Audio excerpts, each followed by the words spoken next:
ನಾವು ಅರಣ್ಯ ಇಲಾಖೆ ಅಂತಿರಲಿಕ್ಕೆ ಹುಲಿ, ಆನೆ, ಅದರ ಸಂರಕ್ಷಣೆ ಬಗ್ಗೆ ಮಾತಾಡ್ತೀವಿ. ಈ ಸಣ್ಣ ಸಣ್ಣ ಪ್ರಭೇದಗಳೇನಿದೆ ಅವುಗಳ ಬಗ್ಗೆ ನಾವು ಅಷ್ಟು ಮಾತಾಡೋದಿಲ್ಲ. ನಾನೇನು ಹೇಳ್ತಾ ಇದ್ದೇನೆ ಅಂದರೆ, ಈ ನಿಟ್ಟಿನಲ್ಲಿ ಯಾವ ರೀತಿ ಕಾರ್ಯಕ್ರಮಗಳನ್ನು ಮಾಡ್ಬೋದು. ಎರಡನೇ ನನ್ನ ಪ್ರಶ್ನೆ ಒಂದಿದೆ, ಅದನ್ನು ನಾನು ಆಲ್ರೆಡಿ ಸಬ್ಮಿಟ್ ಮಾಡಿದ್ದೀನಿ ಸ್ಟೇಟ್ ವೈಲ್ಡ್ ಲೈಫ್ ಬೋರ್ಡಿಗೆ. ಕಪ್ಪೆಗಳಲ್ಲಿ ಒಂದು ಪ್ರಭೇದನ ಕರ್ನಾಟಕದ ರಾಜ್ಯ ಕಪ್ಪೆ ಅಂತ ಮಾಡಿ. ಯಾಕಂದರೆ ಈ ಕಪ್ಪೆನ ಜನಸಾಮಾನ್ಯರೇ ಗುರುತಿಸಿ ಇದು ಎಂಡೇಂಜರ್ಡ್ ಇರೋದನ್ನು ಲೀಸ್ಟ್ ಕನ್ಸರ್ನ್ಡ್ ಅಂತ ತೊಗೊಂಬಂದಿದ್ದಾರೆ. ಇಂಥ ಒಂದು ಕಪ್ಪೆನ ನಾವು ಯಾಕೆ ರಾಜ್ಯ ಕಪ್ಪೆ ಮಾಡಬಾರ್ದು ಅಂತ ಇದು 2020ರಿಂದನೂ ನಾನು ಪ್ರಸ್ತಾವನೆ ಮಾಡ್ತಾ ಇದ್ದೇನೆ. ತಮ್ಮ ಕಾರ್ಯಕ್ಷೇತ್ರದಲ್ಲಿ ಇದಾದರೆ ಭಾಳ ಒಳ್ಳೆಯದು ಅಂತ ಹೇಳಿ. ಏನು ವನ್ಯಜೀವಿ ಅಂದ ತಕ್ಷಣ ಬರೀ ಹುಲಿ, ಚಿರತೆ, ಆನೆ ಇಷ್ಟೇ ಮಾತಾಡ್ತೀವಿ. CP ಯೋಗೇಶ್ವರ್ ಫಾರೆಸ್ಟ್ ಮಿನಿಸ್ಟರ್ ಆಗಿದ್ದಾಗ ಕಾಡಿಗೆ ಬೆಂಕಿ ಬಿದ್ದಿತ್ತು ಸರ್, ನಗರ ಒಳಗೆ.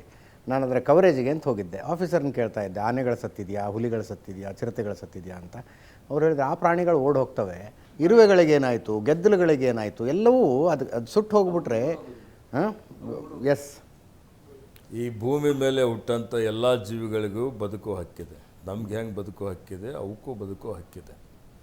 ಅದು ಪ್ರಾಣಿ ಸಂಕುಲ ಇರ್ಬೋದು, ಕೀಟ ಸಂಕುಲ ಇರ್ಬೋದು, ಅದು ಇವತ್ತು ಸಸ್ಯ ಸಂಕುಲ ಇರ್ಬೋದು, ಪಕ್ಷಿ ಸಂಕುಲ ಇರ್ಬೋದು.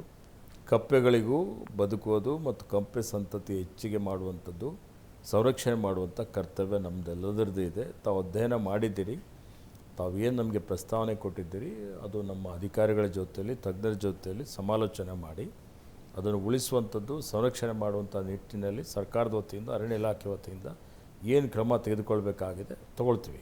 ಹುಲಿ ಮತ್ತು ಚಿರತೆ ಗುಂಪಿಗೆ ಸೇರುವ ದೊಡ್ಡ ಭಕ್ಷ ಪ್ರಾಣಿಗಳಲ್ಲಿ ಸೀಳುನಾಯಿಯೂ ಸಹ ಒಂದು.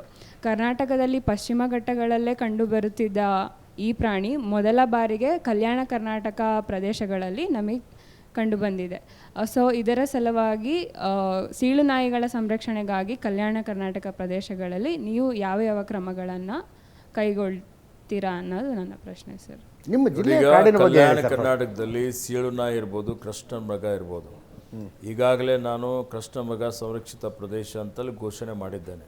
ಮಾಡಿ ಅದಕ್ಕೆ ಎಷ್ಟು ಜಮೀನು ಬೇಕಾಗಿದೆ ಅದು ಗುರುತಿಸಿದ್ದೇವೆ. ಅದು ಗುರುತಿಸಿ ಅದಕ್ಕೆ ಬೇಕಾದಂಥ ಜಮೀನು ಕಂದಾಯ ಇಲಾಖೆ ವತಿಯಿಂದ, ಜಿಲ್ಲಾಧಿಕಾರಿ ವತಿಯಿಂದ ನಾನೇ ಉಸ್ತುವಾರಿ ಮಂತ್ರಿ ಆಗಿದ್ದೇನೆ. ರಾಜ್ಯಕ್ಕೆ ಅದನ್ನು ಪ್ರಸ್ತಾವನೆ ಸಲ್ಲಿಸಿದ್ದೇವೆ. ಅದು ಕಂದಾಯ ಇಲಾಖೆಯಲ್ಲಿದೆ.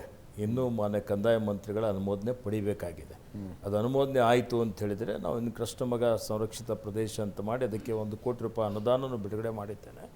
ಕಾಮಗಾರಿನೆಲ್ಲ ಪ್ರಾರಂಭ ಆಗಿದೆ. ಅದನ್ನು ಸಂರಕ್ಷಣೆ ಮಾಡುವಂಥ ಕೆಲಸ ಮಾಡ್ತೇವೆ. ಅದ್ರ ಜೊತೆಯಲ್ಲಿ ಸೀಳುನಾಯಿನೂ ಬೀದರ್ನಲ್ಲಿ ಮತ್ತು ನಮ್ಮ ಚಿಂಚೋಳಿಲಿ ಇದೆ ಅನ್ನುವಂಥದ್ದು ನನಗೆ ಮಾಹಿತಿ ಇದೆ. ಈಗಾಗಲೇ ನಮ್ಮ DCF ಹೊಸದಾಗಿ ನಾನು ಆಶೀಶ್ ಅನ್ನೋರಿಗೆ ಅಲ್ಲಿ ಹಾಕಿದ್ದೇನೆ, ಒಬ್ಬ ಉತ್ತಮ ಅಧಿಕಾರಿಗೆ. ಅವರಿಂದೆಲ್ಲ ಪ್ರಸ್ತಾವನೆ ತೆಗೆದುಕೊಂಡು ಅದನ್ನು ಸಂರಕ್ಷಣೆ ಮಾಡುವಂಥ ಕೆಲಸವನ್ನು ಮಾಡ್ತೇವೆ. ಸರ್, ತಾವು ಹೇಳಿದ್ರಿ ಈಗಾಗಲೇ ನಾವು ವನ್ಯಜೀವಿ ಸಂರಕ್ಷಣೆಯಲ್ಲಿ ಎಲ್ಲರೂ ಇಲಾಖೆ ಸಿಬ್ಬಂದಿಗಳು ಚೆನ್ನಾಗಿ ಕೆಲಸ ಮಾಡ್ತಿದ್ದಾರೆ, ಅದರಿಂದನೇ ಪ್ರಾಣಿ ಪಕ್ಷಿಗಳ ಸಂಖ್ಯೆ ಜಾಸ್ತಿ ಆಗಿದೆ, ಅರಣ್ಯ ಸಂರಕ್ಷಣೆ ಚೆನ್ನಾಗಿ ಆಗ್ತಿದೆ ಅಂತ. ಸೊ ನಾನು ನೆನೆಸ್ತೀನಿ, ಇದರಲ್ಲಿ ನಮ್ಮ ಮುಂಚೂಣಿ ಸಿಬ್ಬಂದಿಗಳ ಪಾತ್ರ ಬಹಳ ಮುಖ್ಯ ಆಗಿರ್ತದೆ.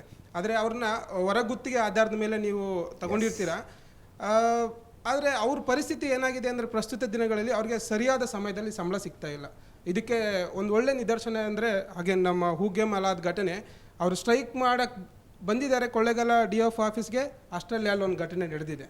ಸೊ ಅದು ಒಂದು ಅವ್ರಿಗೆ ಸರಿಯಾದ ಸಮಯದಲ್ಲಿ ಸಂಬಳ ಸಿಗದೇ ಇರೋದಿರ್ಬೋದು. ನೀವು ಹೇಳೋದು ಸತ್ಯ ಇದೆ.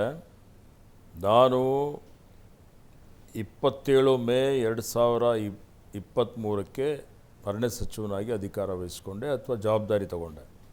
ಅದಾದಮೇಲೆ ಸುಮಾರು ಸಲ ನಮ್ಮ ಹಿರಿಯ ಅಧಿಕಾರಿಗಳಿಗೆ ಸೂಚನೆ ಕೊಟ್ಟಿದ್ದೇನೆ, 5ನೇ ತಾರೀಕಿನ ಒಳಗಾಗಿ ಅವ್ರ ಸಂಬಳ ಕಡ್ಡಾಯವಾಗಿ ಆಗಬೇಕು, ಆಗದೇ ಇದ್ದರೆ ಶಿಸ್ತು ಕ್ರಮ ಜರುಗಿಸ್ತೀವಿ ಅಂತೇಳಿ ಹೇಳಿ. ಅದಾದಮೇಲೂ ಕೆಲವೊಂದು ಕಡೆ ನ್ಯೂನತೆಗಳಾಗಿದೆ, ಕೆಲವೊಂದು ಕಡೆ ಅವರು ಮಾಡಿಲ್ಲ, ಅಂಥವ್ರ ಮೇಲೆ ಶಿಸ್ತು ಕ್ರಮವನ್ನು ಜರುಗಿಸಿದ್ದೇನೆ. ಅವರಿಗೆ ನಾವು ಸಸ್ಪೆಂಡು ಮಾಡಿದ್ದೇವೆ, ಭಾಳಷ್ಟು ಕಾರಣ ಕೇಳಿ ನೋಟಿಸ್ಗಳು ಕೊಟ್ಟಿದ್ದೇವೆ. ಮತ್ತು ಈಗ ಯಾರು ಮುಂಚೂಣಿ ಸಿಬ್ಬಂದಿಯವರಿದ್ದಾರೆ ಅವರೆಲ್ಲರಿಗೆ ಇವತ್ತು ಸರಿಯಾದ ಸಮಯಕ್ಕೆ ಸಂಬಳ ಕೊಡುವಂಥದ್ದು ನಡೀತಾ ಇದೆ. ಯಾರು ಇಂಥ ಒಂದು ಅತ್ಯಂತ ಅಪಾಯಕಾರಿಯಾದಂಥ ಸೇವೆ ಮಾಡ್ತಾ ಇದ್ದಾರೆ ಸಿಬ್ಬಂದಿ ವರ್ಗದವರು, ಅವ್ರಿಗೆ ಇನ್ ಸರ್ವಿಸ್ ಅಂದರೆ ಅವ್ರಿಗೆ ಹೊರಗುತ್ತಿಗೆ ಬೇಡ, ಇಲಾಖೆ ವತಿಯಿಂದಲೇ ನೇರವಾಗಿ ಹಣ ಪಾವತಿ ಮಾಡಬೇಕು ಅನ್ನೋಂಥದ್ದು ಅವ್ರದ್ದೊಂದು ಬೇಡಿಕೆ ಇದೆ.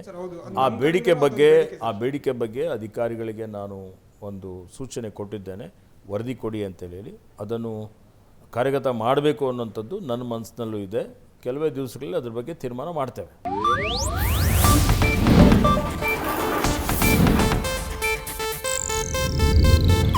ಇದು ಏಷ್ಯಾನೆಟ್ ನ್ಯೂಸ್ ನೆಟ್ವರ್ಕ್ ಪ್ರಸ್ತುತಿ.